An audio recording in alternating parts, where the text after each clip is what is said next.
কাছে আয়, আমার ঘুমটা তুলে দেখবি না কি হলো? আপনার ইচ্ছে তুলে ঘুমটা তুলুন, না হলে বসে থাকেন। আরে দূর, তুই আমার বর? এ কি, তুই তো একটা গুলুমুলু বাচ্চা। আচ্ছা, আপনি কি, হ্যাঁ, আমার জীবনে ঢোকার সাহস কিভাবে হলো আপনার? আমি আপনাকে বিয়ে করতে চাইনি, সেটা তো জানিয়েছিলাম ফোনে।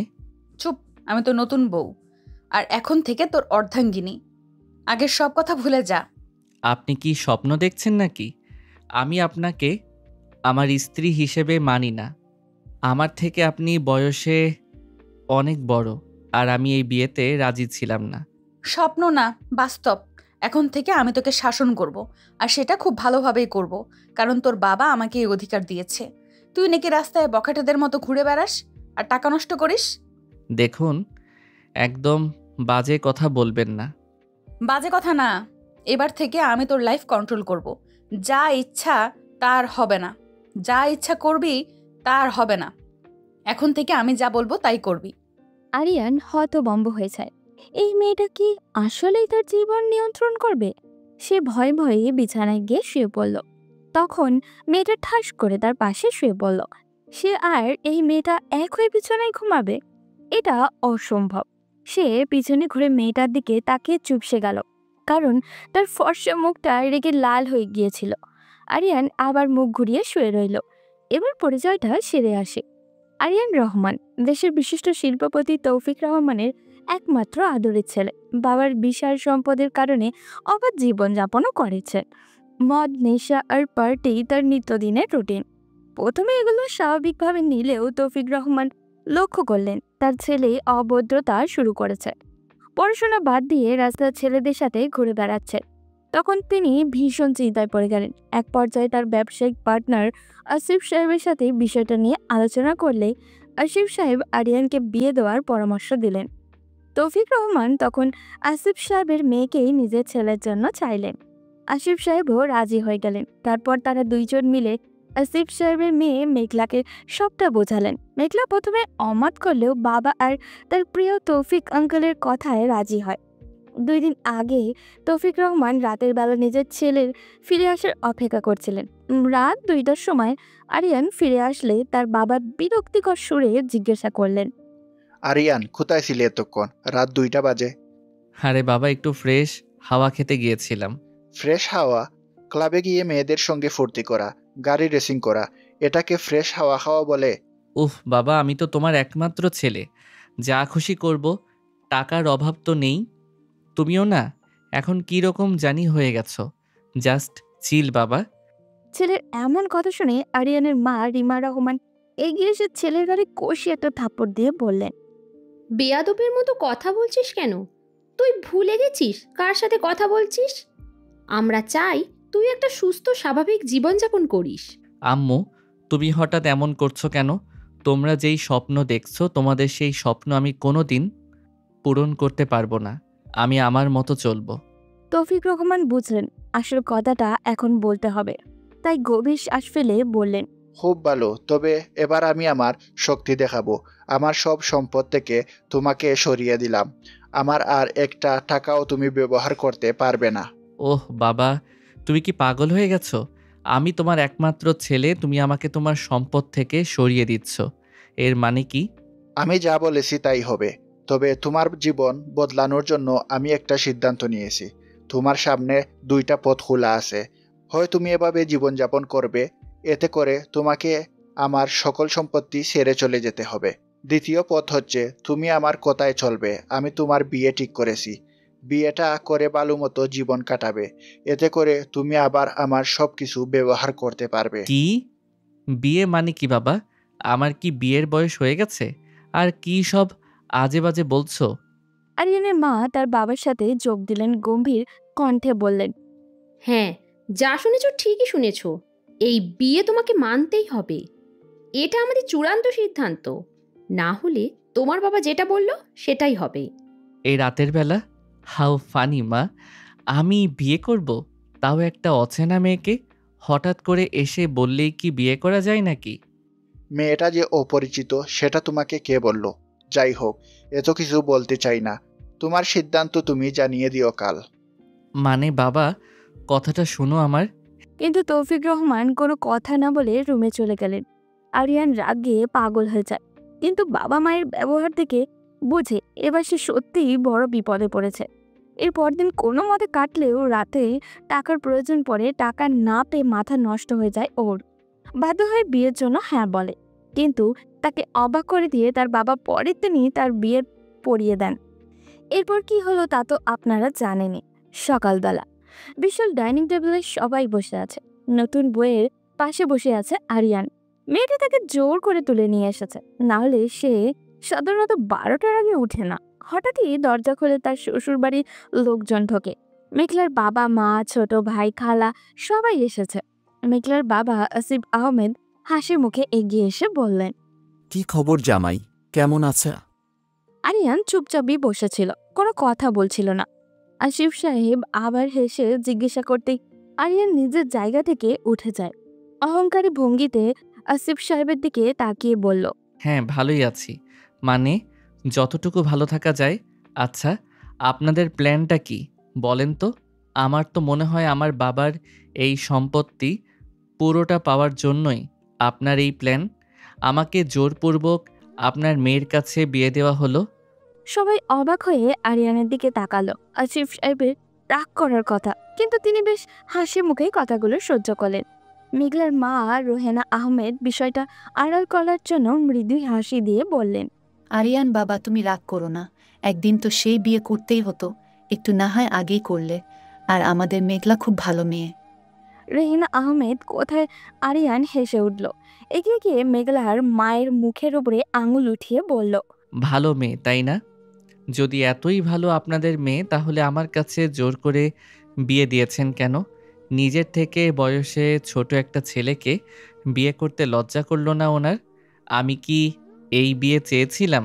মেঘলার ছোট ভাই তামিম বিষয়টা মেনে নিতে পারল না। সে আরিয়ানের সামনে এসে ভ্রু কুচকে বলল, দুলা ভাই, আপনি কি ইচ্ছে করে অভদ্রতা করছেন? আমার বাবা কেন আপনাদের সম্পত্তির প্রতি লোভ দেবে? আমাদের কি কোনো অভাব আছে? হয়তো আপনাদের মতো এত নেই, তবে আলহামদুলিল্লাহ যতটা আছে এতটা নিয়ে আমরা খুব সন্তুষ্ট আছি। আমার বোনকে আমরা জোর করে বিয়ে দেইনি, বরং আপনার বাবা হাত পা ধরে বাধ্য করেছে বিয়ে দেওয়ার জন্য। তাই ভদ্র ভাষায় কথা বলুন। ও রিয়েলি? তোর কাছে আমি ভদ্রতা শিখব? শোন, আমি এসব শুনতেই চাই না কে কি করেছে। আমি জাস্ট এটা জানি আমার এই বিয়েতে কোনো মত ছিল না। আমি এই বিয়ে মানি না। আরিয়ানের কথায় ঘরের পরিবেশ থমথমে হয়ে যায়। মেঘলা চোখ সরু করে তাকিয়ে থাকে, কিন্তু কোনো কথা বলে না। তৌফিক রহমান নিজের রাগ কন্ট্রোল করতে না পেরে আরিয়ানের গালে ঠাস করে একটা থাপ্পড় মারে। তারপর বলেন, বেয়াদব, এটা কি ধরনের আচরণ? সবার সামনে এভাবে আমাকে অপমান করার জন্য তোমাকে বড় করেছি। উনারা তোমার গুরুজন, উনাদের সাথে কিভাবে কথা বলতে হয় জানো না? বাবা প্লিজ, আমি কোনো ভদ্রলোক সাজতে পারবো না। আমি নিজের ইচ্ছায় এই বিয়ে করিনি, আর আমি এই নাটকও আর সহ্য করতে পারছি না। বলেই আরিয়ান রেগে রুমে চলে যায়। এর কিছুক্ষণ পরই মোবাইলে কথা বলতে বলতে নিচে নামে। দোস্ত, প্ল্যান আছে আজ একদম ক্রেজি পার্টি করতে হবে। তোরা কোথায় এখন? আরে দোস্ত, তোর না কাল বিয়ে হলো, নতুন বউ রেখে কি পার্টি করতে পারবি? বিয়ে মাই ফুট, আমি যা চাই তাই করি। আমি বিয়ে করেছি মানে এই না যে বন্দি হয়ে গেছি। আমি আসছি, তোরা ক্লাবে আয়। বলে সে বসা থেকে বেরিয়ে যায়, আর কেউই কিছু বলার সুযোগ পায় না। এদিকে তৌফিক সাহেব নিজের বন্ধুর সামনে দাঁড়িয়ে মাথা নিচু করে বলেন, বন্ধু, তুই আমাকে ক্ষমা করে দিস। আমার ছেলের ব্যবহারের জন্য আমি লজ্জিত। আরে দূর, কি বলিস? আমরা তো জেনেই বিয়ে দিয়েছি, আস্তে আস্তে সব ঠিক হয়ে যাবে। এখন চলো আড্ডা দেই সবাই মিলে। তৌফিক সাহেব আড়ালে চোখের জল মুছলেন। মেঘলা চুপচাপ রুমে গিয়ে বসে রইল। তার কিছুই ভালো লাগছে না। একটা প্রাইভেট ক্লাব, পার্টি চলছে, আলো ঝলকানি, গান বাজনা চারিদিকে। আরিয়া তার বন্ধুদের মাঝেই বসে আছে। টেবিলে দামি মদ, দোয়ার কুণ্ডলি উঠছে চারিদিকে। অনেক একটা গ্লাস তুলে বলল, আরিয়ান, তুই আসলে অনেক বড় ঝামেলায় পড়ছিস। দোস্ত, এখন কি করবি? অনেকের কথা শেষ হতে না হতেই রুদ্র হাসতে হাসতে বলল, দোস্ত, নীরার মতন এত সুন্দর মেয়েদের আমাদের ফ্রেন্ড সার্কেলে রেখে তুই একটা বুড়ো মেয়েকে বিয়ে করলি? এটা সত্যি মেনে নেওয়ার মতন না। ছি আরিয়ান বেবি, আমি ভাবতেই পারছি না তুই আমাকে রেখে কিভাবে অন্য মেয়েকে বিয়ে করলি। তুই জানিস না আমি তোকে কতটা লাভ করি। আরিয়ান তখন তাদের দিকে হাসতে হাসতে বলে, তোরা কি ভাবছিস আমি এই বিয়েটা মেনে নিয়ে সংসার করব? আরে ধুর, এই বিয়ে টিকবে না, আমি এটা মেনে নেব না। তোর প্ল্যান কি তাহলে? আরিয়ান মদের গ্লাস হাতে নিয়ে একটা চুমুক দিয়ে রেখে দিল। এরপর 2 হাত মাথায় চেপে ধরে বলল, এই বিয়ে নামক ঢংটা মেনে নিব না। যদি জোর করে মানতে বলে তাহলে ওই মেয়ের জীবন ধ্বংস করে ফেলবো। আরিয়ানের কথা শুনে ওর বন্ধুরা সবাই হো হো করে হেসে ওঠে। এরপর তারা একের পর এক ড্রিঙ্ক নিতে থাকে। আরিয়ান নেশার ঘরে ডুবে যায়। তার মাথা ঝিমঝিম করতে থাকে। চোখের সামনে সবকিছু কেমন জানি ঘোলা হয়ে যায়। রাত গভীর হয়। আরিয়ান পুরো মাথার অবস্থায় গাড়িতে উঠে বসে। হাতে মোবাইলটা বারবার বেজেই চলেছে। নেশার ঘরে ফোন রিসিভ করতেই একটা মেয়েলি কণ্ঠ শোনা গেল। আরিয়ান, তুমি কোথায়? এত রাত হলো, বাসায় আসবে না? আমি এরকমই বাইরে থাকি, এটা শুধু আজ না, অনেক আগে থেকেই। এখন আপনি কি আমার লাইফ কন্ট্রোল করবেন নাকি? চুপচাপ 20 মিনিটের মধ্যে বাসায় ফিরে আসো। বলেই মেঘলা ফোন কেটে দেয়। ওদিকে আরিয়ান গাড়ি চালু করে পুরো নেশার মধ্যে বাসার দিকে রওনা হয়। এদিকে মেঘলা এবং আরিয়ানের বাবা অপেক্ষা করতে থাকে। রাত প্রায় 3টা। বাড়ির সামনে গাড়ি এসে থামে। আরিয়ান নেশার ঘরে দুলতে দুলতে দরজায় বেল বাজায়। মেঘলা দরজা খুলে দেয়। আরিয়ান ঘরে ঢুকতে গিয়ে প্রায় পড়েই যাচ্ছিল। মেঘলা কোনো মতে সামলে নেয়। আরিয়ান ভেতরে ঢুকতেই দেখলো লিভিং রুমে তার বাবা মা বসে আছে। চোখে মুখে প্রচণ্ড রাগ। আরিয়ানকে দেখে তার বাবা এগিয়ে এসে বললেন, এত রাতে নেশা করে কোথা থেকে আসছিস আরিয়ান? আহ বাবা, আবার তোমার জেরা শুরু হলো? ভালো লাগে না এসব। এবার আরিয়ানের মা রিমা রহমান ছেলের এমন কথায় বেশ রেগে গেলেন। অন্যদিকে একমাত্র ছেলের এমন অবস্থা দেখে কান্না করে দিয়েছেন প্রায়। সোফা থেকে উঠে আরিয়ানের সামনে এসে কঠিন গলায় বললেন, তোমাকে কি আমরা এই শিক্ষা দিয়েছিলাম আরিয়ান? মধ্যরাতে এইভাবে মাথা লই ফিরতে লজ্জা করে না তোমার? নতুন বউকে বাসায় একা রেখে বাইরে গিয়ে বাজে পার্টি করতে হবে কেন? মায়ের কথা শুনে আরিয়ান তাচ্ছিল্যের সুরে বলল, ও, এখন থেকে কি তাহলে আমার লাইফ রোবটের মতো কাটাতে হবে? টাইমলি বাসায় ফিরো, বউয়ের খেয়াল রাখো, এসব ঢং আমি করতে পারবো না। তৌফিক রহমান এবার আরিয়ানের কথার শুনে গর্জে উঠে বললেন, চুপ কর আরিয়ান। আজ তুমি তোমার শ্বশুর বাড়ির লোকদের সাথে যেই ব্যবহার করলে এবং এখন যে ব্যবহার করছো আমাদের সাথে, তাতে আমার মনে হচ্ছে ছোটবেলা থেকে আমরা তোমাকে ভুল শিক্ষা দিয়েছি। ওহ বাবা, এখন আমি অনেক টায়ার্ড। তোমরা এই সময় আমাকে শুদ্ধ বানানোর ট্রেনিং শুরু করেছো কেন? আরিয়ানের এমন খামখেয়ালি কথা শুনে রিমা রহমান ছেলের মাথায় হাত বুলিয়ে দিয়ে কান্না জড়িত কণ্ঠে বললেন, আর কত আমাদের ছোট করবি বাবা? এবার অন্তত ভালো পথে ফিরে আয়। মা, আমি খারাপটা কি করছি বলো তো? তোমরা যেভাবে আমার জীবন নিয়ে খেলছো সেভাবে করতে থাকলে আমার নিজেকে রোবট মনে হয়। রিমা, ছেড়ে দাও এই ছোট লোকটাকে, এভাবে মানুষ করতে পারবো না। ওর জন্য ওর মতোই হতে হবে। ও রিয়েলি? তাহলে আমিও একটা কথা স্পষ্ট করে দেই, এই বাড়ির কেউ আমাকে কন্ট্রোল করতে পারবে না। আমি যেমন খুশি তেমন চলবো। তোমাদের কথা মতো বিয়ে করেছি, শেষ। আর কিছু করতে বলবে না। মেঘলা এতক্ষণ চুপ করে দাঁড়িয়েছিল। এবার আর সহ্য করতে পারল না। ঠান্ডা চেহারায় আরিয়ানের দিকে এগিয়ে গেল। আরিয়ান, আমার সাথে রুমে চলো এখনই। ওহ ম্যাডাম, আপনি শুধু বাকি ছিলেন, এবার আপনিও যোগ হয়ে গেলেন। আমি বলছি রুমে চলো। আরিয়ান নেশার ঘোরে হেসেই যাচ্ছিল, কিন্তু হঠাৎ করেই মেঘলা তার কলার ধরে টেনে উপরে নিয়ে যেতে লাগলো। সবাই হতবাক। আরিয়ান ছটফট করতে লাগলো, কিন্তু মেঘলার শক্তি ছিল অবিশ্বাস্য। আরিয়ান নিজেকে ছাড়ানোর চেষ্টা করতে করতে বলল, এই কি করছেন আপনি? ছাড়ুন আমায়। তোকে শাসন করার দায়িত্ব বিয়ের দিনই তোর বাবা আমাকে দিয়েছিলেন, আর আজ আমি সেটা শুরু করব। বলে মেঘলা আরিয়ানকে রুমে নিয়ে দরজা বন্ধ করে দিল। আরিয়ান আগে ফুঁসছিল, কিন্তু কিছু বুঝে ওঠার আগেই মেঘলা আরিয়ানের কলার ধরে তাকে বিছানায় ফেলে দিল। দেখুন, আপনি কিন্তু বেশি করছেন। মেঘলা আরিয়ানের বুকের উপরে উঠে রেগে কাঁপতে লাগলো। আরিয়ান উঠে যেতে চাইলে মেঘলা ঠাস করে একটা থাপড় বসিয়ে দিল আরিয়ানের গালে। আরিয়ান গালে হাত দিতে চোখ বড় বড় করে বলল, এটা তো শুরু, মাত্র একটা থাপ্পড় দিয়েছি। তুই যা করেছিস তাতে আরো বেশি মারা উচিত।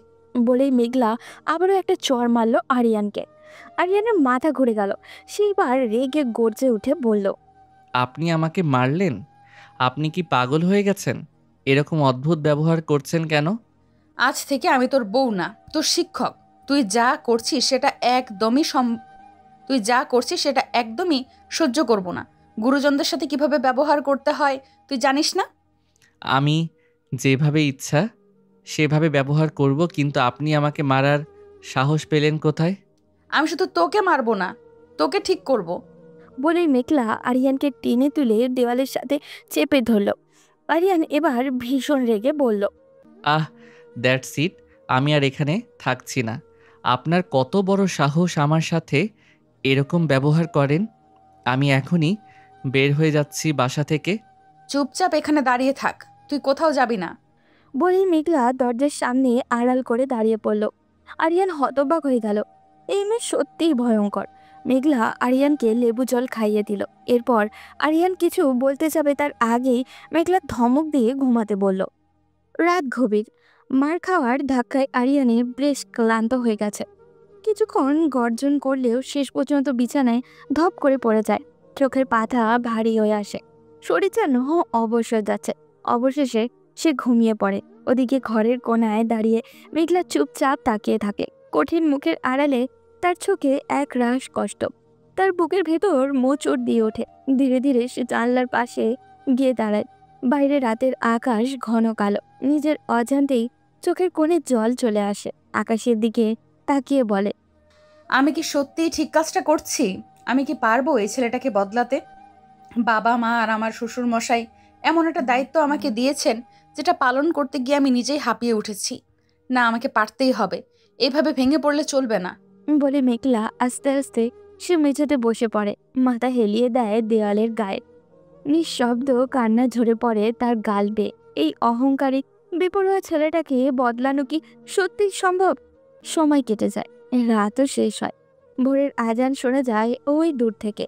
মেঘলা চোখ মুছে উঠে দাঁড়ায়। এক মুহূর্ত দেরি করে না। সোজা গিয়ে আরিয়ানের ঘুমন্ত শরীরের পাশে দাঁড়ায়। ঘুমন্ত অবস্থায় কি মায়াবী লাগে আরিয়ানকে। মেঘলা কিছুক্ষণ তাকিয়ে থাকে। এরপর নিজের অজান্তেই আরিয়ানের কপালে নিজের ঠোঁট জোড়া স্পর্শ করে। কালকে রাতে যে রাগের মাথায় থাপ্পড় দিয়েছিল সেটা ফর্সা গালে স্পষ্ট বোঝা যাচ্ছে।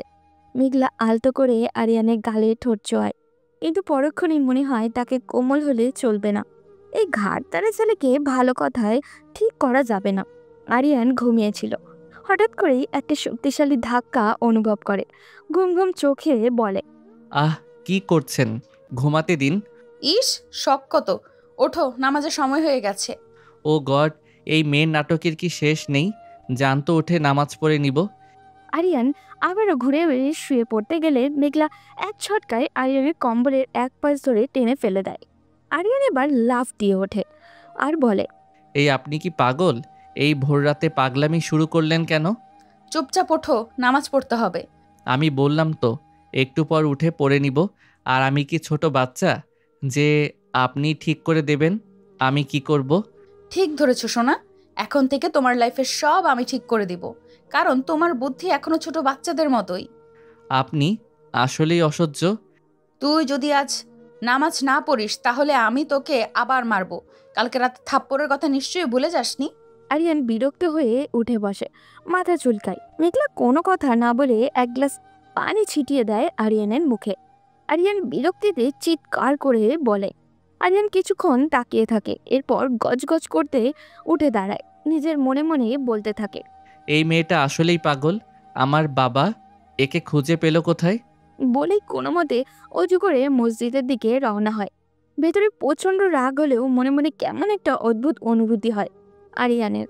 কখনো ভোরে ঘুম ছেড়ে নামাজে যেতে হয়নি, আজ এই মেয়েটার কারণেই যেতে হচ্ছে।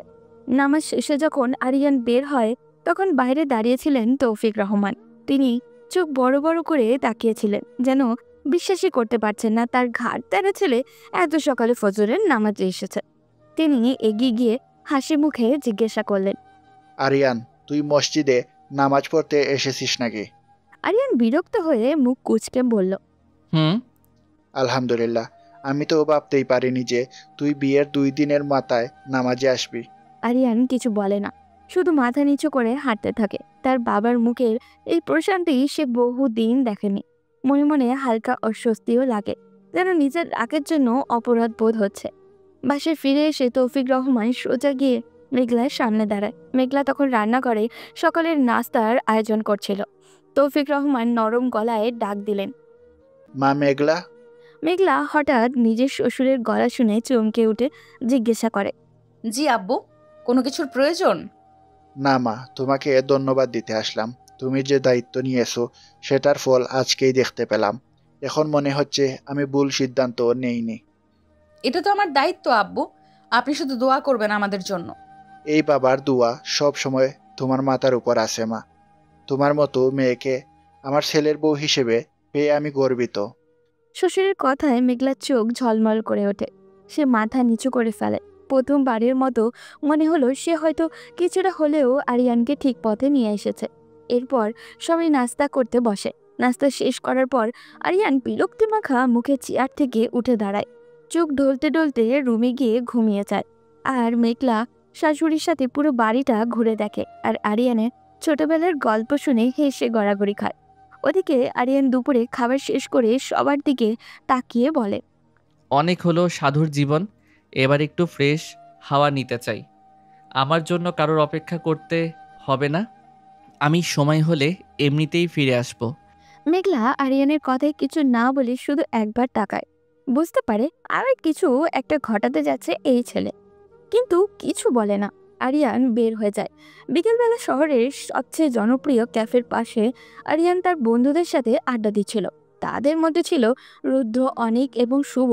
সবসময় আরিয়ানের সাথেই থাকে এরা। রুদ্র হাতে থাকা সিগারেটটা টান দিয়ে বলে, শুনছিস তোরা, আমাদের হিরো তো এখন বইয়ের হাতে বন্দী। ওর কথায় নামাজে পড়তে শুরু করেছে। ওহ, ভালোই তো। আমি ভাবছি তোর জন্য একটা টুপি কিনে দেব আরিয়ান। আরিয়ান চোখ সরু করে বন্ধুদের হাসি মাখা মুখগুলোর দিকে তাকায়, কিন্তু হঠাৎ করে ধমক দিয়ে বলে, একদম চুপ, তোরা কি আমার বন্ধু শালা? আমি আসলাম একটা সমাধান খোঁজার জন্য, আর তোরা আমাকে নিয়ে মজা করছিস। এমন সময় পাশের টেবিল থেকে এক ছেলেকে উঠে এসে আরিয়ানের দিকে বাঁকা চোখে তাকায়। তার নাম নাসির, এলাকার বকাটে একটা ছেলে। এতক্ষণ আরিয়ান আর তার বন্ধুদের কথা আড়ি পেতে শুনছিল। সে আরিয়ানের দিকে তাকিয়ে তার ছেলের সুরে বলে, আরে আরে, তোদের বড় লোক বাবার পয়সাওয়ালা ছেলে এখন বউয়ের কুকুর হয়ে গেছে নাকি? আরিয়ান প্রথমে চুপচাপ ছিল, কিন্তু বইয়ের কুকুর কথাটা শুনতেই তার মাথায় যেন রাগ ফুলে ওঠে। মুহূর্তের মধ্যে চেয়ার ঠেলে উঠে দাঁড়ায়। নাসিরের সামনে গিয়ে কলার ধরে বলে, তোর মুখ সামলে কথা বলবি। তুই কি আমাকে জানিস না আমি কি করতে পারি? ও তাই নাকি? তা কি করবি শুনি? লজ্জা করে না বড় বড় কথা বলতে? তুই একটা মেয়ের কাছে থাপ্পড় খেয়ে বন্ধুদের কাছে হেল্প চাচ্ছিস, আর আমরা দেখেও কিছু বলবো না? এটা কিরকম কথা? আরিয়ান এক মুহূর্ত দেরি করলো না, সোজা এক ঘুষি বসিয়ে দিল নাসিরের মুখে। মুহূর্তের মধ্যেই পরিস্থিতি কেমন জানি ভয়াবহ উঠল। নাসিরও রেগে গিয়ে প্রতিরোধ করলো। টেবিল ছেড়ে দুপক্ষের কয়েকজন এসে যোগ দিল। আরিয়ান প্রচণ্ড রেগে গিয়ে মারামারি শুরু করলো, কিন্তু এক পর্যায়ে নাসিরের এক বন্ধু ইটের টুকরো দিয়ে তার হাতে আঘাত করলো। আরিয়ান ব্যথায় চিৎকার দিয়ে উঠল। তার হাত কেটে গেছে, রক্তও পড়ছে, কিন্তু রাগে উন্মাদ হয়ে সে আরেক ঘুষিতে নাসিরকে ফেলে দিল। চারপাশের লোকজন জড়ো হতে থাকে। একসময় পুলিশ আসার কথা শুনে সবাই দৌড়ে পালায়। আরিয়ানও কোনো মতে গাড়ি চালিয়ে বাসায় ফেরে। বাসায় ঢুকতেই সবাই চমকে যায়। হাতে রক্ত, শার্ট ছেঁড়া, মুখে চোটের দাগ। আরিয়ানের মা রিমা রহমান এই অবস্থা থেকে চিৎকার দিয়ে বলেন, আরিয়ান, এটা কি করেছিস? তোর এই অবস্থা কেন বাবা? তৌফিক রহমান দৌড়ে আসলেন।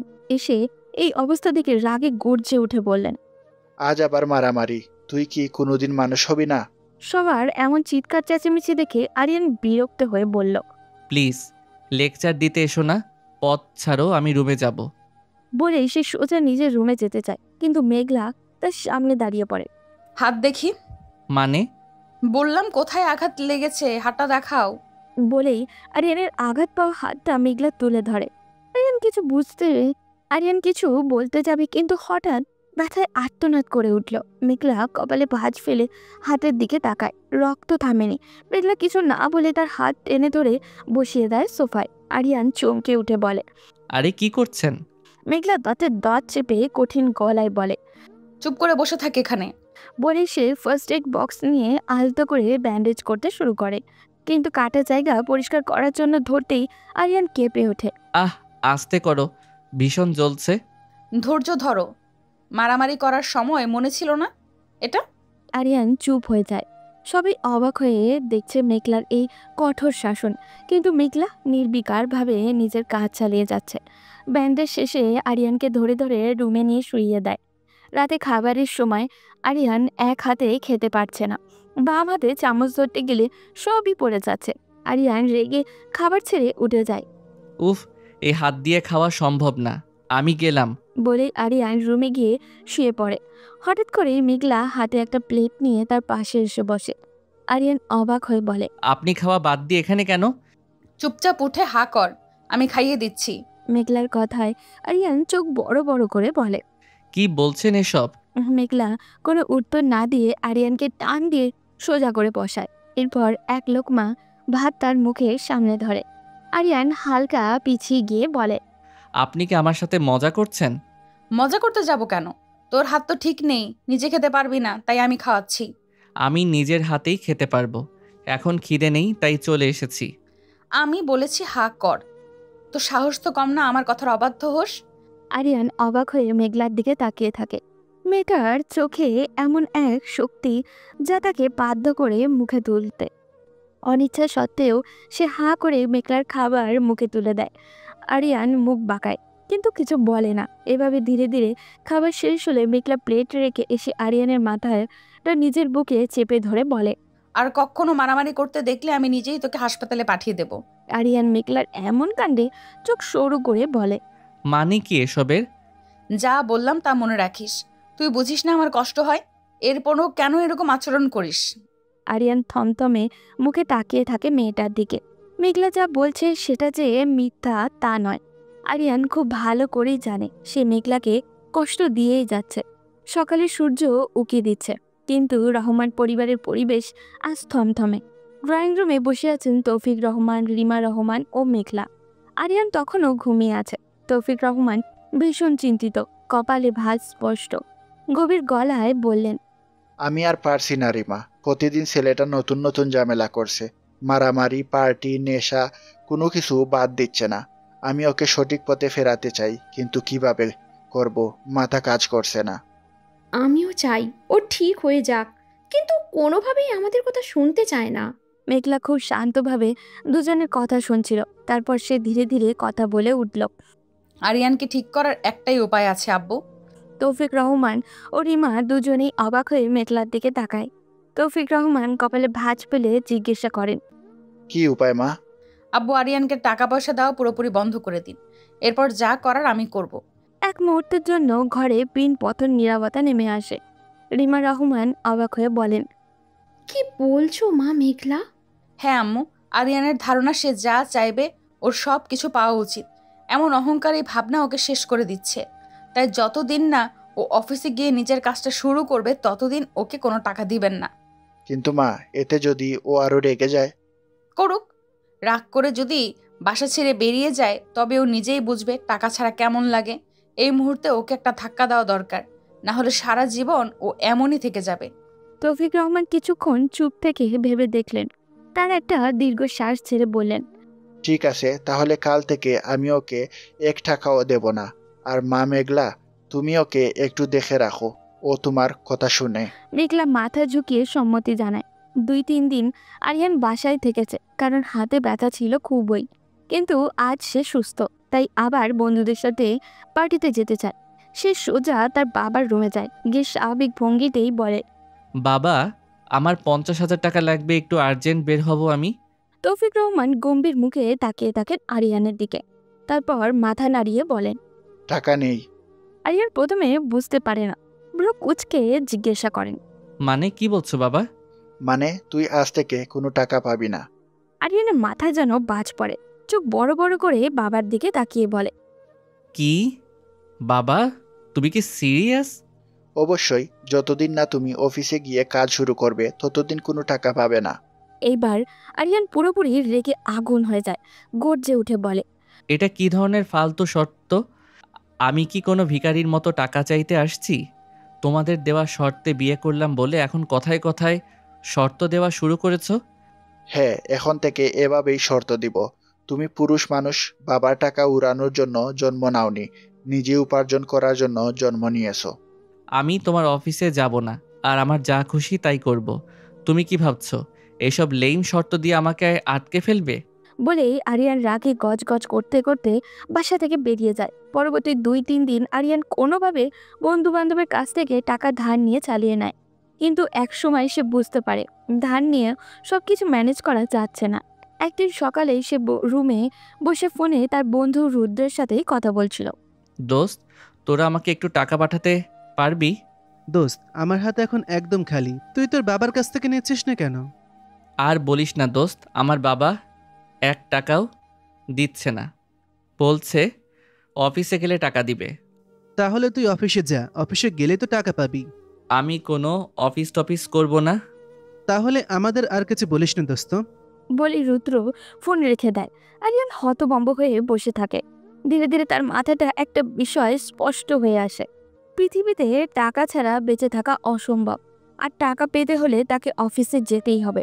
পরদিন সকালে নাস্তার সময় আরিয়ান টেবিলে এক কোণায় বসেছিল। মুখে কোনো কথা নেই, চোখের নিচে ক্লান্তির ছাপ। তৌফিক রহমান নীরবেই খাচ্ছিলেন, আর মেঘলা ঠান্ডা চোখে আরিয়ানের প্রতিক্রিয়া দেখছিল। অবশেষে কিছুক্ষণ পর আরিয়ান নিজেই মুখ খুলল, ধীর কণ্ঠে বলল, বাবা। আরিয়ান ডাকে তৌফিক রহমান মুখ তুলে তাকালেন। আরিয়ান একটু ইতস্তত করে বলল, বাবা, আমি আজ থেকে অফিসে যাব সিদ্ধান্ত নিয়েছি। এক মুহূর্তের জন্য সবাই চুপ। তারপর রিমা রহমান খুশিতে চোখ বড় বড় করে ফেললেন। তৌফিক রহমান মুখে হাসি লুকিয়ে রেখে মাথা ঝাঁকান, আরও গম্ভীর কণ্ঠে বলেন, খুব ভালো, সকাল 9টায় রেডি থেকো। মেঘলা একপাশে বসে চুপচাপ দেখছিল সবকিছু, তার ঠোঁটের কোণেও অল্প হাসি। অবশেষে তার পরিকল্পনা কাজে এসেছে। সকাল 9টা, রহমান গ্রুপ অফ ইন্ডাস্ট্রির মেইন অফিসে আজ প্রথম দিন এসেছে আরিয়ান, কিন্তু মুখের ভাব একদমই বিরক্তিকর। কোট টাই পরে বাবার কেবিনে ঢুকলো সে। হাই তুলে বলল, বাবা, আমি এখানে বসে কি করব? কি করবি মানে? অফিসের নিয়ম কানুন বুঝবি, ফাইল পড়বি, মিটিংয়ে বসবি। উফ, কি বিরক্তিকর একটা জীবন। এরপর সে সোজা চলে যায় তার জন্য নির্ধারণ করা কেবিনে। এভাবে কিছুক্ষণ কাজ করার পর দুপুরে বিরতিতে সে একটু রেস্ট নেওয়ার জন্য সোফায় গা এলিয়ে দিল। হঠাৎই মেঘলা ফোন দিল। কি ব্যাপার মশাই, আপনি অফিসের বস মানুষ, কেমন লাগছে প্রথম দিনের অফিস? খুব বাজে লাগছে। এইসব কাজকর্ম আমার জন্য না, বুঝলেন? বুঝলাম, কিন্তু এখন থেকে এটাই তোমার জীবন, মানিয়ে নিতে হবে বেবি। আরিয়ান বিরক্তি হয়ে ফোন রেখে দিল, কিন্তু ও বুঝতে পারল অল্প অল্প করে তার লাইফ চেঞ্জ হতে শুরু করেছে। এইভাবে এক সপ্তাহ কেটে গেছে। প্রতিদিন সকাল 9টায় অফিসে যেতে হচ্ছে, সারাদিন কাজ করতে হচ্ছে। ধীরে ধীরে তার শরীর ক্লান্তও হয়ে যাচ্ছে। ঠিক এই সময় এক সন্ধ্যায় তার পুরনো বন্ধু বান্ধবীর সাথে দেখা হয়ে গেল। এক অভিজাত রেস্টুরেন্টের সামনে দাঁড়িয়ে আছে আরিয়ান। হঠাৎই রুদ্র, অনিক আর আরো কয়েকজন বন্ধু হেসে হেসে এগিয়ে এলো। রুদ্র হাসতে হাসতে বলল, আরে আরিয়ান, এটা কি তুই ভাই? তোকে তো একদম স্যুট টাই পরা বাবুদের মতো মনে হচ্ছে। বলেই সবাই হো হো করে ছো গেল। তোরা ঠিক কি বলতে চাইছিস? বলতে চাইছি, তুই কি সত্যি বদলে গেছিস? পার্টি, মজা, নেশা সব ছেড়ে দিয়ে একটা বোরিং বিজনেসম্যান হয়েছিস? না মানে এই অফিস অফিস খেলা তোদের জন্য না দোস্ত, চল আজ একটু মজা করি। কিন্তু পুরোনো জীবনে হাতছানি সে উপেক্ষা করতে পারল না। বন্ধুরা একের পর এক কথা বলে ওকে রাজি করালো। আরিয়ান আবেশে নিঃশ্বাসের বাস ছেড়ে বলল, আচ্ছা ঠিক আছে, চল। এরপর তারা সবাই চলে গেল এক নাইট ক্লাবে। নাইট ক্লাবে ঝলমলে আলো, উচ্চ শব্দে বাজতে থাকা মিউজিক, হাতে একের পর এক ড্রিঙ্ক। আরিয়ান আবারও আগের মতো ফুর্তি করা শুরু করলো। বন্ধুরা তাকে উস্কে দিচ্ছে। কিছুক্ষণ পর এক আকর্ষণীয় মেয়ে এসে ওর পাশে বসলো। এরপর হালকা হাসি দিয়ে বলল, হাই, আমি লিজা। তুমি নিশ্চয়ই আরিয়ান। আমি আরিয়ান, কিন্তু তুমিও আমার নাম জানলে কি করে লিজা? উফ, কি যে বলো না তুমি। তুমি হলে এখানকার ক্রাশ বয়, তোমাকে চিনবো না? ও রিয়েলি বেবি? কথা বলতে বলতে ওরা একসঙ্গে ডান্স ফ্লোরে চলে গেল, আর ধীরে ধীরে সব সীমা অতিক্রম করলো। পরদিন সকালবেলা আরিয়ান একটা অপরিচিত অ্যাপার্টমেন্টের বেডে শুয়ে আছে। তার পাশে লিজা। আরিয়ান মাথায় হাত দিল। রাতে সব কিছু মনে পড়তে শুরু করলো। আরিয়ান মাথায় হাত দিয়ে বলতে শুরু করলো, ও গড, আমি এটা কি করলাম? আমার এটা করা একদম উচিত হয়নি, একদম না। কিন্তু এখন আর কিচ্ছু করার নেই।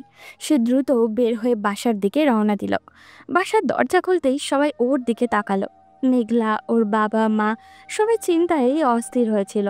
রিমা রহমান কান্না করে আরিয়ানকে জড়িয়ে ধরে বললেন, আরিয়ান বাবা, তুই কোথায় ছিলি সারা রাত? ও মা, ছাড়ো তো, সব সময় তোমাদের এইসব ন্যাকামো ভালো লাগে না।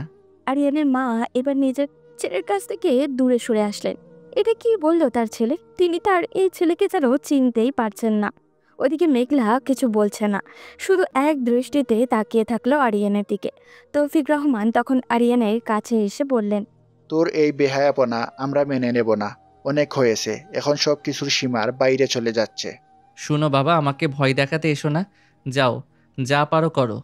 মেঘলা ধীরে ধীরে উঠে দাঁড়ালো। আরিয়ানের কাছে এসে কান্না করে বলল, ভেবেছিলাম তোমাকে কিছুটা হলেও ঠিক পথে আনতে পেরেছি, কিন্তু আজ প্রমাণ করে দিলে আমার ধারণা সম্পূর্ণ মিথ্যা। আমি আসলেই ব্যর্থ। আজ থেকে তোমার যা ইচ্ছা তুমি তাই করো, আমি আর তোমার সাথে কোনো কথা বলবো না।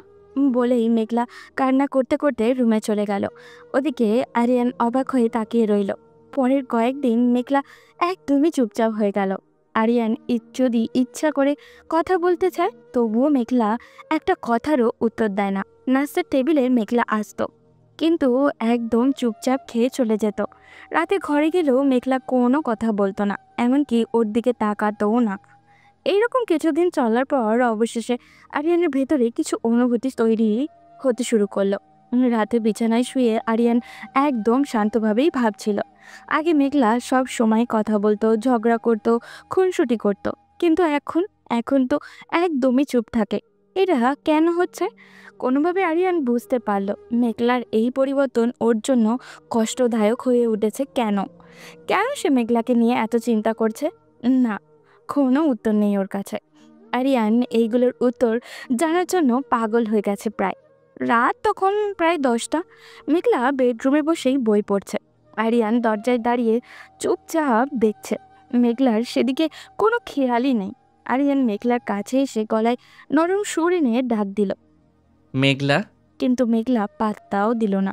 শুনেও না শোনার ভান করে বইয়ে চোখ রাখল।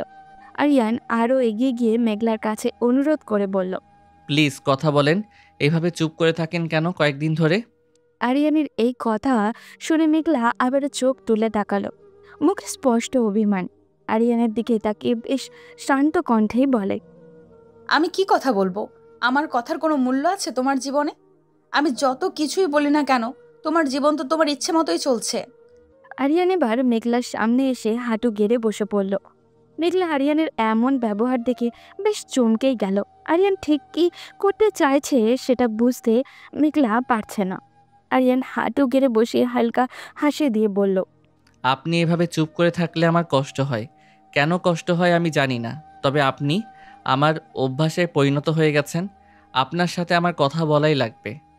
মেঘলা তখন তার ছেলের একটা হাসি দিয়ে বলল, কি বললে তুমি? কষ্ট হয়? তোমার মতো নিষ্ঠুর একটা মানুষের কি কষ্ট নামক অনুভূতি আছে? হ্যাঁ হয়, আর সেটা কেন হয় জানি না বলেই আমার কাছে মনে হচ্ছে আপনার সাথে কথা বলা জরুরি। মেঘলা এবার উঠে দাঁড়ালো। আরিয়ানা নিজের জায়গা ছেড়ে মেঘলার মুখোমুখি হলো। তখন মেঘলা গম্ভীর কণ্ঠে বলল, যদি সত্যি আমার সাথে কথা না বললে তোমার কষ্ট হয়, তাহলে কেন তুমি প্রতিবার আমাকে কষ্ট দাও? কেন আমার কথার কোনো দাম দাও না? আমি সব কিছু ছেড়ে তোমাকে আপন করতে চাইছি, কিন্তু তুমি বারবার আমাকে ধ্বংস করে দিচ্ছ। আরিয়ান চুপ। কি বলবে বুঝে উঠতে পারছে না। তার কিচ্ছু তো বলার নেই। মেঘলা যে কথাগুলো বলছে তার বিন্দু পরিমাণও মিথ্যে নয়। আরিয়ানকে কথা বলতে না দেখে মেঘলা আবারও বলে উঠল, আমি আর পারছি না আরিয়ান। সব কিছুর একটা সীমা থাকে। ভালোবাসা না থাকলে সংসার করার নাটক করে কি লাভ?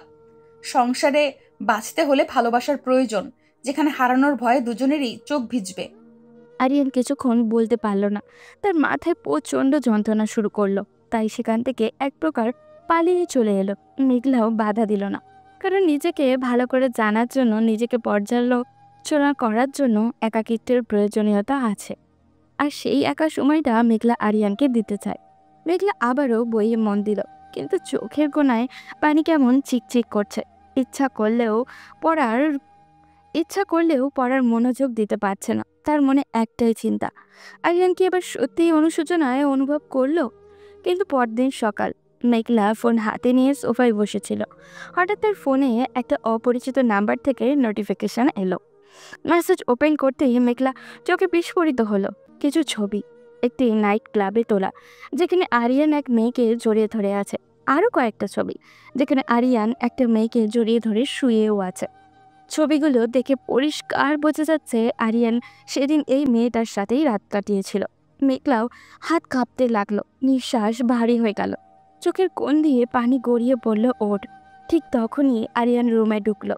মেঘলাকে এভাবে দাঁড়িয়ে থাকতে দেখে হালকা হাসি দিয়ে বলল, কি ম্যাডাম, আজ তো মনে হচ্ছে আপনার একটু রাগ কম। এভাবে রোবটের মতো দাঁড়িয়ে আছেন কেন? আরিয়ানের এমন কথা শুনে মেঘলার ভিতরে যেন আগুন জ্বলে উঠল। নিজের প্রিয় মানুষটাকে অবৈধভাবে অন্য কারোর সাথে থাকতে দেখলে যে কোনো মেয়েরই এরকম অনুভূতি হওয়ার কথা। মেঘলা দ্রুত উঠে দাঁড়ালো, ফোনটা আরিয়ানের দিকে ছুড়ে দিয়ে চিৎকার করে বলল, এটা কি আরিয়ান? মেঘলার এমন ব্যবহারে আরিয়ান বেশ চমকেই গেল। তাড়াতাড়ি ফোনটা হাতে নিল। আরিয়ান ফোন হাতে নিতেই ছবিগুলো দেখে আঁতকে উঠল। তার মুখ শুকিয়ে গেল। এই ছবিগুলো মেঘলা কোথায় পেল? এগুলো তো মেঘলার পাওয়ার কথা না। আর যদি কেউ পাঠিয়েও থাকে তাহলে সেই মানুষটাকে। আরিয়ান ভীষণ অবাক হলো, চোখ বড় বড় করে মেঘলার দিকে তাকিয়ে বলল, এটা আপনাকে কে পাঠালো? মেঘলার চোখ দিয়ে তখন বৃষ্টি শুরু হয়েছে। রাগে তার শরীর কাঁপছে। এগিয়ে এসে আরিয়ানের কলার চেপে ধরে বলল, আমি জানতে চাই না কে পাঠিয়েছে, আমি জানতে চাই এটা সত্যি কি না। তুমি জাস্ট আমাকে একটা জিনিস ক্লিয়ার করো। আরিয়ান কিছু বলতে পারছিল না। ও জানে সেই রাতে কি হয়েছিল, কিন্তু এখন কিভাবে ব্যাখ্যা করবে, আর সেটা বললেও কি মেঘলা তাকে বিশ্বাস করবে? আরিয়ান মাথা নিচু করে নিল। আরিয়ানের মাথা নিচু করা দেখে মেঘলার আর বুঝতে বাকি রইল না ছবিগুলো আসলেই সত্য। মেঘলা এবার আরও জোরে কান্না করে দিল। আরিয়ানকে টেনে নিজের কাছে নিয়ে এসে কাঁপা কাঁপা কণ্ঠে বলল, ছি আরিয়ান, ছি। আমি ভেবেছিলাম তুই হয়তো নেশা করিস, বাবার টাকা উড়াস, সব আমি আমার ভালোবাসা দিয়ে জয় করে নিব। কিন্তু আজ এটা দেখার পর আমার আর কিচ্ছু বলার নেই। এত বড় একটা কাজ করার পরও তোর চেহারায় লজ্জার কোনো ছাপ নেই। তুই কি একবারও ভাবলি না আমি এটা দেখার পর আমার কিরকম লাগবে? আর তোর ফিল হবেই বা কি করে? তুই তো আমাকে ভালোই বাসিস না। আরিয়ান কিছু বলছে না, চুপচাপ দাঁড়িয়ে আছে। মেঘলা কান্না করতে করতে মাটিতে বসে পড়ল। আরিয়ান ভীষণ খারাপ লাগতে শুরু করলো। সে মেঘলার কাছে গিয়ে মেঘলার কাঁধে হাত দিয়ে বলল, মেঘলা প্লিজ আমার কথা শুনুন। মেঘলা ধাক্কা দিয়ে আরিয়ানকে সরিয়ে দিয়ে উঠে আরিয়ানের গালে ঠাস করে একটা থাপ্পড় মারল। আরিয়ান গালে হাত দিয়ে দাঁড়িয়ে আছে। মেঘলা গর্জে উঠে বলল, তোর সাহস কি করে হলো আমাকে টাচ করার? আমি আজ পর্যন্ত কোনো ছেলের কথা মাথায়ও আনিনি। আমারও তো এই বিয়েতে মত ছিল না, কিন্তু বাবা মায়ের কথা মেনে নিয়ে সংসার শুরু করেছিলাম, তোকে ভালোবাসতে শুরু করেছিলাম। কিন্তু তুই দিনের পর দিন আমাকে না জানিয়ে অন্য মেয়েদের সাথে। ছি। দেখুন, আমার পুরো কথাটা শুনুন। আমি ইচ্ছা করে এই কাজ করিনি। আমি নেশার মধ্যে ছিলাম, কি করেছি আমি নিজেও জানি না। বাহ, কি সুন্দর কথা। আপনি নেশার ঘরে ছিলেন, তাই একটা মেয়েকে নিয়ে বেডে চলে গেছেন। তা আপনাকে কে বাধ্য করেছিল নেশা করার জন্য? দেখুন, আমি ডিপ্রেশন থেকে বের হওয়ার জন্য ড্রিঙ্কস করি। আপনি আর বাবা যেভাবে আমাকে সব বিষয়ে জোর করেন সেটা আমার পক্ষে মেনে নেওয়া অসম্ভব। আমার নিজের ইচ্ছার কি কোনো দাম নেই? আপনাদের ধারণা আমাকে জোর করলেই ভালো হয়ে যাব? বাহ, এখন নিজের অন্যায়ের জন্য তুই আমাকে দোষারোপ করছিস? ঠিক আছে, আমি চলে যাব, আর জোর করব না কোনো কিছুতে। তুই তোর মতো থাক। আরিয়ান কিছু বলতে যাবে তখনই মেঘলা ওর সামনে থেকে চলে গেল। তার চোখে অভিমানের ছাপ স্পষ্ট। মেঘলা রেগে নিজের কাপড় গুছিয়ে কিছুক্ষণ পরেই ফিরে আসলো আরিয়ানের এখানে।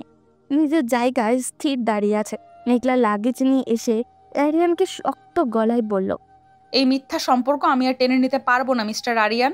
আজ থেকে আপনি আপনার মতো থাকুন, আমি চললাম। আপনি কি সত্যিই চলে যাবেন?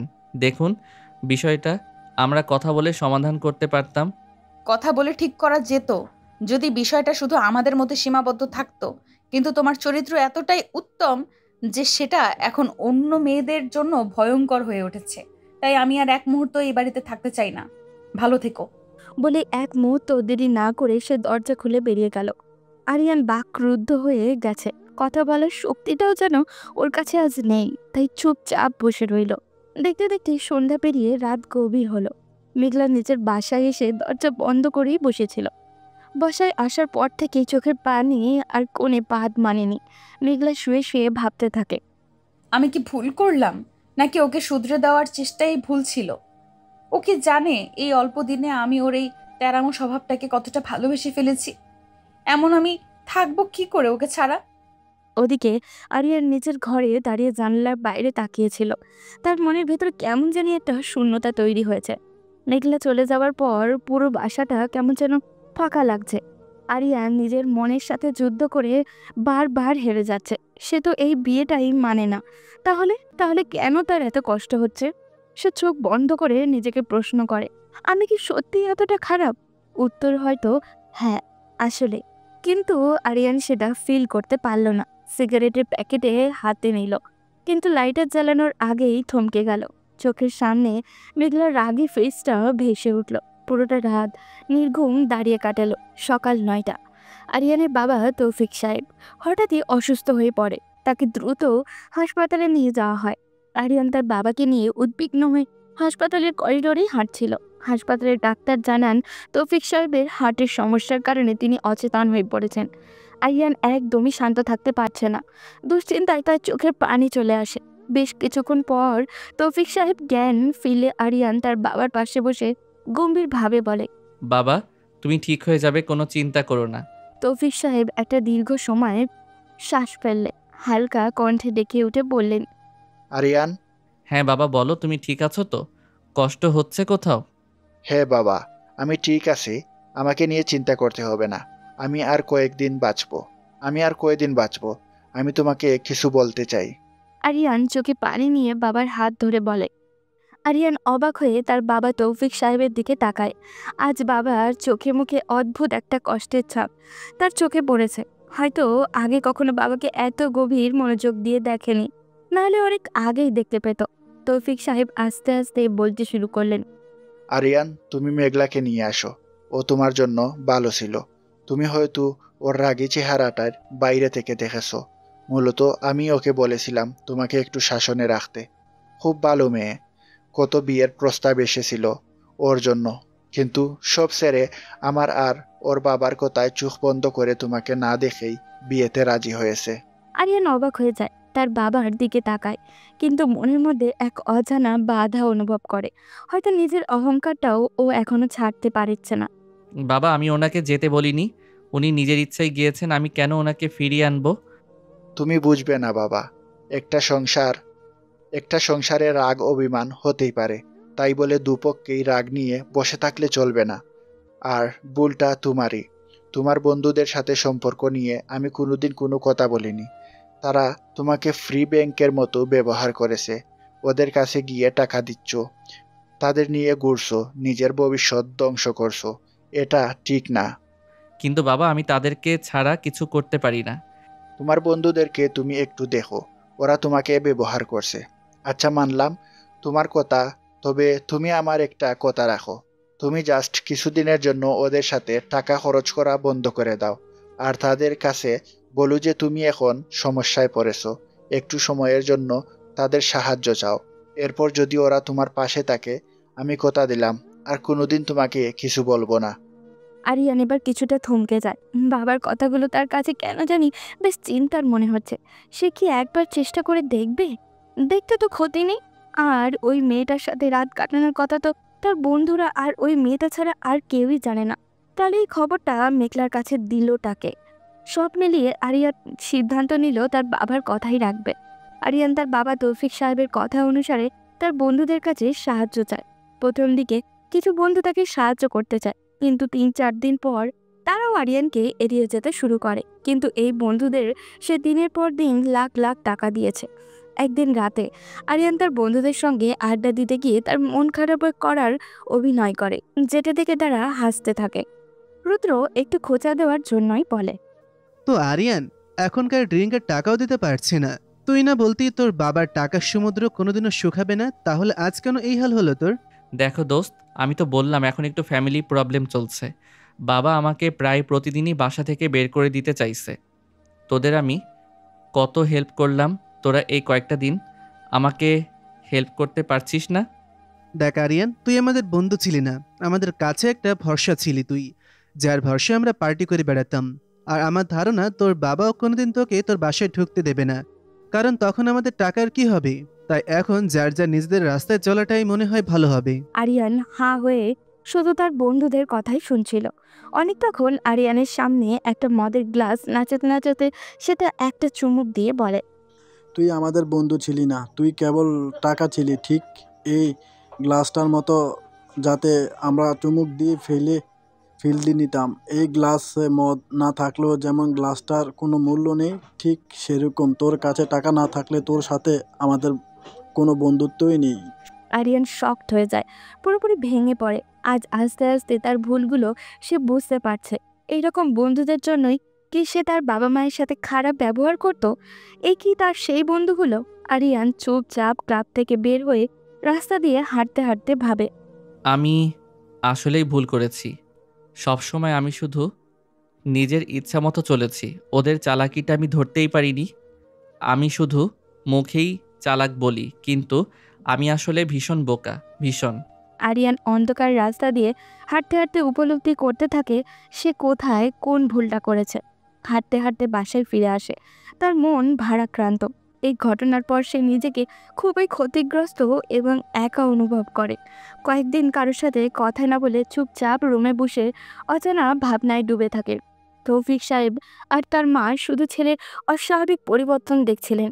প্রায় 3 দিন পর আরিয়ান গিয়ে তৌফিক সাহেব ও তার মায়ের কাছে গিয়ে দাঁড়ায়, কান্না করে বলে, মা, বাবা, আমি জানি আমি অনেক ভুল করেছি। তোমাদের সবার সামনে আমি অপমান করেছি, নিজের মতো চলেছি। তোমরা প্লিজ আমাকে শেষবার একটা সুযোগ দাও নিজেকে পরিবর্তন করার। বলেই আরিয়ান কান্না করে তার বাবা মায়ের পা জড়িয়ে ধরে। আরিয়ানের বাবা এটা দেখে আরিয়ানকে তুলে শক্ত করে জড়িয়ে ধরেন। তৌফিক সাহেবও শান্ত কণ্ঠে বলেন, আরিয়ান, যা ঘটেছে তা এখন অতীত। তুমি নিজের ভুল বুঝতে পেরেছো, এটাই অনেক। তবে এটা তোমার জন্য একটা সুযোগ। যত দ্রুত পারো নিজেকে পরিবর্তন করো। এমনভাবে নিজেকে তৈরি করো যাতে সবাই তোমাকে দেখে ঘৃণা নয়, বরং হিংসা করবে। হ্যাঁ বাবা, তুমি নিজের ভুল বুঝতে পেরেছো, এটাই আমাদের জন্য সবচেয়ে আনন্দের। এখন থেকে সব ছেড়ে নিজের জীবনের প্রতি মনোযোগ দাও। এই স্বার্থপর দুনিয়ায় কেউ কারোর জন্য কিছু করে না। আরিয়ানের তার মায়ের কাছে গিয়ে মাকেও শক্ত করে জড়িয়ে ধরে বলল, আম্মু, আমি মেঘলাকে ফিরিয়ে আনতে চাই। আমি জানি আমি ওনাকে কতটা আঘাত করেছি, কিন্তু আমি ওনার কাছে ক্ষমা চাইব। আমি ওনাকে ভীষণ মিস করছি মা, ভীষণ। আরিয়ান এবার পুরোপুরি ভেঙে পড়েছে। তার চোখের কোণে পানি জমে যায়। ছেলের এমন পরিবর্তনে তার বাবা মাও ভীষণ খুশি হন। তৌফিক সাহেব নিজের ছেলেকে শক্ত করে বুকে জড়িয়ে ধরে বললেন, তুমি ঠিক পথেই আছো বাবা। এবার তুমি নতুন করে সব শুরু করতে পারবে। তুমি যাও, গিয়ে বৌমাকে ফিরিয়ে নিয়ে আসো। মেয়েটা বড্ড কষ্ট পেয়ে চলে গেছে, হয়তো অভিমান করে আসতে চাইবে না। তুমি বেশি জোরাজুরি করো না, আমরা ওকে বুঝাবো। আমরা তোমার পাশে আছি। বাবার কথা শুনে আরিয়ান কিছুটা হলেও সাহস পায়। পরদিন সকালে আরিয়ান সোজা মেঘলার বাসায় চলে যায়। সেখানে গিয়ে মেঘলার পরিবারের সবাইকে সম্মান জানিয়ে সবার কাছে ক্ষমাও চায়। তারা সবাই চুপ করে তাকিয়ে থাকে। হঠাৎ আরিয়ানের এমন পরিবর্তন হয়তো তারাও আশা করেনি, কিন্তু মন থেকে তারাও অনেক খুশি হয়। আরিয়ান মেঘলার কথা জিজ্ঞাসা করতেই সবাই মেঘলার রুম দেখিয়ে দেয়। আরিয়ান একা মেঘলার রুমে প্রবেশ করে। মেঘলা তখন তার রুমেই বসেছিল। আরিয়ানকে দেখে মেঘলার চোখে যেন আগুন জ্বলে উঠল। হয়তো অভিমানের পাহাড়টা জমতে জমতে অনেক বড় পর্যায়ে পৌঁছে গেছে, তাই রাগে তার মুখ লাল হয়ে গেছে। আরিয়ান এই চেহারা দেখে ভয় পেয়ে যায়। কোনো উপায় না পেয়ে মেঘলার দিকে তাকিয়ে আস্তে করে বলে, মেঘলা, আমি জানি আমি আপনাকে কষ্ট দিয়েছি। আমি আসলেই দুঃখিত, আমাকে ক্ষমা করবেন প্লিজ। মেঘলা শান্তভাবে কিছুক্ষণ তাকিয়ে থেকে হঠাৎ দ্রুত উঠে দাঁড়িয়ে আরিয়ানের দিকে এগিয়ে আসে এবং আরিয়ানের গালে জোরে একটা থাপ্পড় মারে। কণ্ঠে আকাশ সমান অভিমান নিয়ে বলে, তুমি কিভাবে আমাকে এভাবে ফেলে রাখতে পারলে আরিয়ান? আমি তো বিশ্বাস করেছিলাম তুমি বদলাবে, তুমি আমাকে নিতে আসবে, কিন্তু তুমি আবার ভুল করেছো। দিনের পর দিন আমি এখানে মৃত্যুর সমান যন্ত্রণা অনুভব করেছি, কিন্তু তুমি আমাকে নিতে আসোনি। আরিয়ান কিছুক্ষণ চুপ থাকে, কিন্তু সে হাল ছাড়বে না। তার চোখে দৃঢ়তা, সে আজ মেঘলাকে ফিরিয়ে নিয়ে যাবে। আরিয়ান ধীরে ধীরে মেঘলার কাছে আসে, এরপর নিজের কান ধরে বলে, আমি তো আপনার কাছে আমার ভুল স্বীকার করছি মেঘলা। আমি জানি আপনার রাগ অস্বাভাবিক নয়, কিন্তু আমাকে একটা সুযোগ দিন প্লিজ। আমি কথা দিচ্ছি সব ছেড়ে দিব, অতীতের সব ভুলে গিয়ে আমাদের সম্পর্কটা ঠিক করব। অনেক দেরি হয়ে গেছে আরিয়ান, তোমার কথাগুলো এখন আমার কাছে মিথ্যা সান্ত্বনা মনে হচ্ছে। প্লিজ তুমি এখানে দাঁড়িয়ে থেকে তোমার সময় নষ্ট করো না। মেঘলা প্লিজ এরকম করবেন না। আমি আপনাকে বলতে পারিনি হয়তো, কিন্তু আমি এই কয়েকদিনে খুব ভালো করে উপলব্ধি করেছি আমি আপনাকে ঠিক কতটা ভালোবেসে ফেলেছি। প্লিজ ফিরে চলুন আমার সাথে। কিন্তু মেঘলার তাতে কোনো মন গলে না। মেঘলাও ভীষণ কঠোর একটা কথা বলে ফেলে আরিয়ানকে। তুমি সত্যি যদি আমাকে ভালোবাসো তাহলে আজ এই মুহূর্তে এখান থেকে চলে যাবে এবং আমায় কথা দিবে এখান থেকে ভালো পথে চলবে। কিন্তু মেঘলা আমার কথাটা শুনুন। যা বললাম সেটাই, এখন এখান থেকে চলে যাও। বলেই মেঘলা দ্রুত পায়ে রুম ত্যাগ করে, হয়তো আরিয়ানের থেকে নিজের চোখের জল লুকানোর প্রচেষ্টা করছে। এদিকে আরিয়ান সেখানেই দাঁড়িয়ে থাকে। তার মন বলছে মেঘলা ফিরে আসবে, তবে তাকে আরও একটু সময় দিতে হবে। আরিয়ান এক নিঃশ্বাসে কথাগুলো ভাবতে থাকে এবং সিদ্ধান্তও নেয় তার কাজ দিয়ে মেঘলার বিশ্বাস আর ভালোবাসা আবারও জয় করবে। আরিয়ান হতাশ মুখে বাড়ি ফিরে আসলে তার বাবা তাকে ঘিরে ধরেন। কি ব্যাপার আরিয়ান, মেঘলা আসেনি? না বাবা, উনি আমাকে ফিরিয়ে দিয়েছে। চিন্তা করো না বাবা, মেয়েটা তো অনেক কষ্ট পেয়েছে, তাই হয়তো অভিমান করেছে। তোমার কাছে আমাদের অনেক প্রত্যাশা, আর আমরা বিশ্বাস করি তুমি এবার সঠিক পথে চলবে। যদি তুমি সব কিছু ঠিক করে নাও তাহলে আমি কথা দিচ্ছি মেঘলাকে আবার এই বাড়িতে ফিরিয়ে আনবো। আরিয়ান মাথা নিচু করে থাকে, তার চোখে আজ ভীষণ হতাশা। কষ্ট চাপা রেখে বলে, মা আমি ওনার কাছে ক্ষমা চেয়েছি, কিন্তু উনি আমার কথাটাও শুনতে চাননি। আমি কি এতটাই দোষী মা? তুমি দোষী না, নির্দোষ সেটা দেখার সময় এখন নয় আরিয়ান। অতীতের সব ভুলে যাও। তুমি যদি সৎ ইচ্ছা নিয়ে এগিয়ে যাও তাহলে সব কিছু ঠিক হয়ে যাবে। আরিয়ান এবার দৃঢ়ভাবে নিজেকে পরিবর্তন করা শুরু করে দেয়। বেশ কিছুদিন ধরে নিজের মধ্যে পরিবর্তন আনতে চেষ্টা করছে। তার বাবা তাকে অফিস সামলানোর দায়িত্ব দিয়েছেন, আর সে এখন বুঝতে শুরু করেছে তার অতীতের ভুলগুলো। কেটে গেছিল একটা মাস। একদিন অফিস থেকে ফিরে সে বাসায় ঢোকে। আরিয়ান অবাক হয়ে যায়, বাসার পরিবেশ পুরোপুরি বদলে গেছে। আরিয়ান সিঁড়ি বেয়ে উপরে ওঠে। তার রুমের দিকে যেতেই দেখে পুরো রুম সাজানো, দেয়ালে সুন্দর ডেকোরেশন, বিছানায় নতুন শীট আর বালিশ, টেবিলের ওপরেও ফুলের ছড়াছড়ি। বাসার সবাই বেশ আনন্দিত। এবার মায়ের মুখেও কেমন জানি হাসি। আরিয়ানকে দেখে তার মা হাসি মুখে বলে, আরিয়ান তুমি এসে গেছো? হ্যাঁ এই তো আসলাম, কিন্তু বাড়িতে এটা কি হচ্ছে মা? সব কিছু এত পরিবর্তন। রুমে গেলেই বুঝতে পারবে। মায়ের কথায় আরিয়ান তখন রুমের ভিতরে ঢুকে। এতক্ষণ দরজার দিকে থাকায় লক্ষ্য করেনি। মেঘলা শান্তভাবে বিছানায় বসে আছে, তার মুখেও মিষ্টি হাসি। এটা দেখে আরিয়ান চমকে ওঠে। তার চোখের সামনে মেঘলার উপস্থিতি। আরিয়ান দৌড়ে মেঘলার কাছে গিয়ে বলে, মেঘলা আপনি এখানে কিভাবে? মেঘলা হালকা হাসি দিয়ে উঠে দাঁড়িয়ে আরিয়ানের কাছাকাছি এগিয়ে আসে। কিছু সময় চুপচাপ আরিয়ানকে পর্যবেক্ষণ করে মৃদু হাসি দিয়ে বলে, আমি ফিরে এসেছি আরিয়ান। তোমার পরিবর্তন থেকে নিজেকে আটকে রাখতে পারিনি। আমার জন্য আমার পিচ্চি বড়টা এতটা দায়িত্বশীল হয়ে গেছে, এটা দেখার পরও কি আমি বসে থাকবো? আরিয়ান অবাক হয়ে মেঘলার দিকে তাকায়, যেন সে বিশ্বাসই করতে পারছে না। আপনি আসবেন আমাকে একবারও বললেন না? আমি আজকেও আপনাকে কত কল করলাম, কিন্তু আপনি কেটে দিলেন। আমি তো আশা ছেড়ে দিয়েছিলাম প্রায়। মেঘলা মৃদু হাসি দিয়ে সামনে এগিয়ে আসে আর আরিয়ানের হাত জড়িয়ে ধরে বলে, আমি জানতাম তুমি সঠিক পথে ফিরে আসবে আরিয়ান। আমার ভালোবাসা মিথ্যে নয়, আমার চেষ্টা বৃথা যায়নি। আরিয়ান শান্ত হয়ে গভীরভাবে মেঘলার দিকে তাকিয়ে থাকে। সে বুঝতে পারে এই দীর্ঘ সময়ের মধ্যে মেঘলা শুধু তাকেই ভালোবাসে, তাকে সঠিক পথে ফিরিয়ে আনার জন্যই অপেক্ষা করেছে। আরিয়ান মনে মনে বলে, আমি আপনাকে আর কখনো হারাতে চাই না মেঘলা, কখনোই না।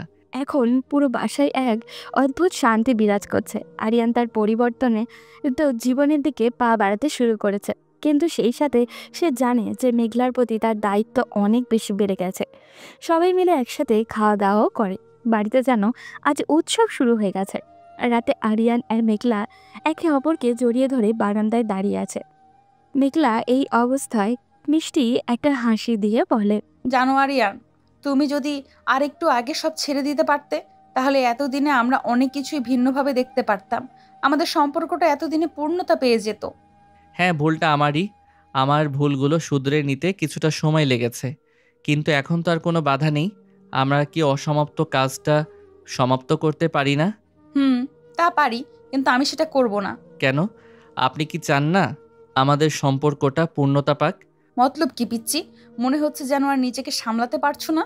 মেঘলার কথায় আরিয়ান কিছুটা লজ্জা পেয়ে যায়, কিন্তু পরেক্ষণই মেঘলাকে নিচের কোলে তুলে নিয়ে রুমে নিয়ে যেতে যেতে বলে, অনেক হয়েছে দূরত্ব। আজ থেকে আমাদের মাঝে আর কোনো দূরত্ব থাকবে না। কি করছো আরিয়ান? ছাড়ো আমাকে। ছাড়ার জন্য ধরেছি নাকি? এতদিন যখন বলেছেন আমি নিজের ইচ্ছায় চলি, আজ না হয় শেষবারের মতো আমি আমার ইচ্ছা মতো কাজ করি। ও তাই নাকি? তাহলে শুরু করো, আমিও দেখি আমার পিচ্চি বরের জোর কতটুকু। রাত গভীর হয়ে আসে। আরিয়ান ও মেঘলা একে অপরের সাথে মিশে যায়। পূর্ণতা পায় একটি সম্পর্ক।